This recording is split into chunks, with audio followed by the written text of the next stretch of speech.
कल्याण डोंबिवली हा शिंदे घराण्याचा, त्यातही खासदार श्रीकांत शिंदे यांचा बालेकिल्ला.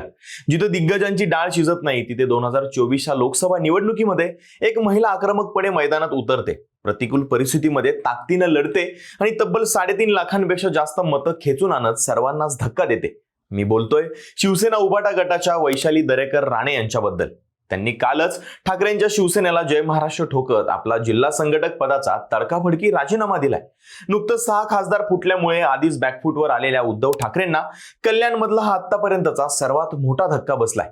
आता अचानक घडलेल्या या राजीनाम्यामागे नेमकं वैयक्तिक कारण आहे की ठाकरेंच्या पक्षातील अंतर्गत नाराजी आहे की खासदार श्रीकांत शिंदेंनी आपला कल्याणमधला विरोधक कायमचा संपवण्यासाठी खेळलेला हा मोठा राजकीय डाव आहे, असे अनेक प्रश्न समोर येतात. पण या वैशाली दरेकर नेमक्या आहेत तरी कोण?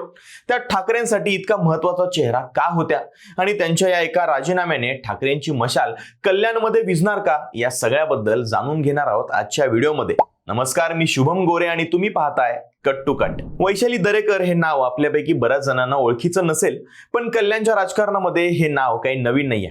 ही माहिती सांगण्यामागचं कारण एवढंच की या वैशाली दरेकर यांची कल्याणवरती कशी पकड होती आणि आता या राजीनाम्याने ती कशी ढिली झाली आहे इतकंच. तर बाळासाहेबांच्या कट्टर समर्थक असलेल्या वैशाली दरेकर या पहिल्यापासूनच शिवसेनेशी एकनिष्ठ होत्या. 2009 मध्ये महाराष्ट्र नवनिर्माण सेनेची स्थापना झाली आणि त्या मनसेमध्ये सामील झाल्या. त्यांनी 2009 ची लोकसभा निवडणूक लढवली. त्यावेळी त्यांनी तब्बल 1 लाखांपेक्षा जास्त मतं घेऊन सर्वांना चक्रावून सोडलं होतं. लोकसभा हुकल्यामुळे त्यांनी 2010 मध्ये कल्याण डोंबिवली महानगरपालिका निवडणूक लढवली आणि त्या नगरसेवक म्हणून तर निवडून आल्याच, त्यासोबतच त्यांनी महापालिकेमध्ये मनसेकडून विरोधी पक्षनेतेपद अत्यंत धडाडीने सांभाळलं.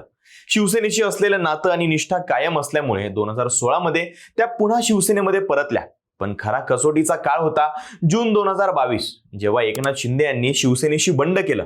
तेव्हा कल्याण डोंबिवलीतले अनेक मातब्बर नेते आणि नगरसेवक हे शिंदेसोबत निघून गेले. पण अशा कठीण प्रसंगातही वैशाली दरेकर शिवसेनेशी कट्टर राहिल्या आणि त्या उद्धव ठाकरेंच्या पाठीशी खंबीरपणे उभ्याच राहिल्या. या पाठिंब्याचं फळ त्यांना पुढे 2024च्या लोकसभेच्या रूपाने मिळालं. 2024च्या लोकसभा निवडणुकीमध्ये कल्याण मतदारसंघातून ठाकरेंकडून कोण उभं राहणार असा प्रश्न पडला होता. सुषमा अंधारे, केदार दिघे की आदित्य ठाकरे अशा अनेक गदारोळ उठवणाऱ्या चर्चा होत्या. पण उद्धव ठाकरेंनी सर्वांना धक्का देत निष्ठावंत महिला कार्यकर्त्यांवरती म्हणजेच वैशाली दरेकरांवरती विश्वास दाखवला. पण विरोधात उभे होते 10 वर्ष खासदार राहिलेले आणि तेव्हाचे राज्याचे मुख्यमंत्री एकनाथ शिंदे यांचे सुपुत्र खासदार श्रीकांत शिंदे. एकीकडे सत्ता, अथांग साधन सामुग्री आणि भक्कम यंत्रणा असलेला शिंदे गट, तर दुसरीकडे पक्षाचं चिन्ह नाव गमावलेला आणि तुटपुंजी साधन सामग्री असलेला ठाकरे गट. अशा अत्यंत प्रतिकूल परिस्थितीतही वैशाली दरेकर यांनी कल्याणच्या गल्लीबोळात ठाकरेंची मशाल फिरवली आणि तब्बल 3,80,000 पेक्षा जास्त मतं मिळवली. दरेकरांचा पराभव झाला असला तरी श्रीकांत शिंदेसारख्या दिग्गजाला कल्याणमध्ये घामाघूम करणाऱ्या वैशाली दरेकरांच्या झुंजाराचं राजकीय वर्तुळामध्ये प्रचंड कौतुक झालं. इथपर्यंत सगळं चांगलं झालं असलं तरी त्यांनी काल उद्धव ठाकरे यांना अचानक पत्र लिहून ठाकरे गटाच्या जिल्हा महिला संघटक पदाचा राजीनामा दिलाय. पत्रात त्यांनी असं लिहिलंय की वैयक्तिक कर्तव्यामुळे मी या पदाला वेळ देऊ शकत नाहीये, म्हणून स्वेच्छेने राजीनामा देते. पण सांगायला ही वैयक्तिक कारणं असली तरी राजकीय वर्तुळामध्ये मात्र याच्या वेगळ्या चर्चा रंगल्या. कारण या राजीनाम्याच्या आधी मुंबईतल्या मातोश्री निवासस्थानी ठाणे आणि कल्याणमधल्या पदाधिकाऱ्यांची आढावा बैठक भरली होती.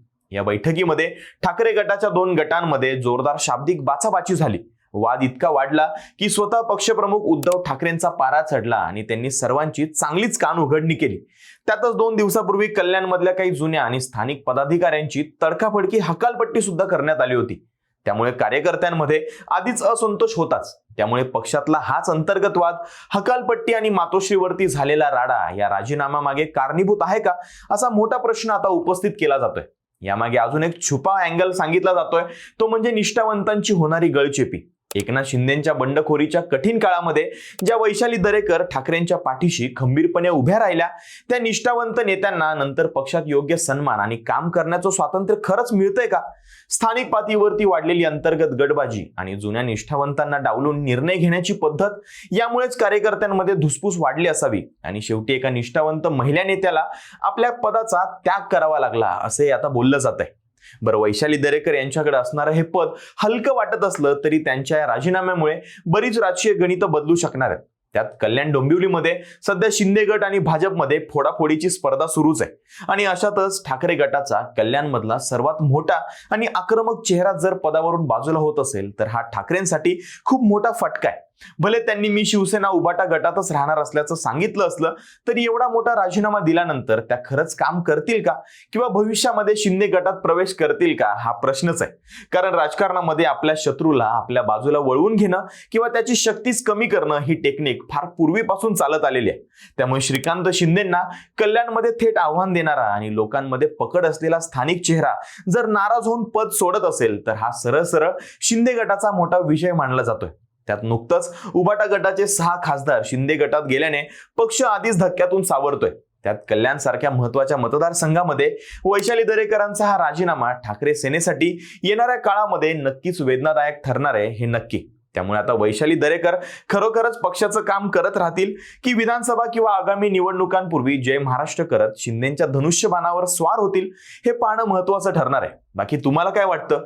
वैशाली दरेकरांच्या या राजीनाम्यामागे नेमकं काय कारण असावं? खरंच यामागे राजकारण दडलंय का? कमेंट करून नक्की सांगा आणि व्हिडिओ आवडला असेल तर लाईक करा, शेअर करा आणि अशाच माहितीपूर्ण व्हिडिओसाठी कट टू कट या YouTube चॅनलला सबस्क्राईब करायला विसरू नका.